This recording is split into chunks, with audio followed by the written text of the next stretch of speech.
Masa-masa tu? Allahu Akbar. Habis kalau kau mati macam mana? Nasib baik tak. Nasib baik tak apa.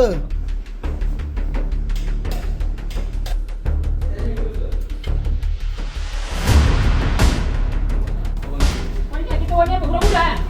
Mana? Masa-masa tu? Allahu Akbar. Habis kalau kau mati macam mana? Nasib baik tak. Nasib baik tak apa. Lempang orang. Cepat. Akal kau. Macam apa kau ni? Kalau aku tak suluh tadi tak nampak kaki kau tau.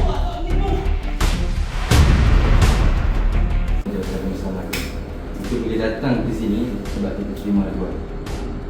Orang datang beraduan, orang awam.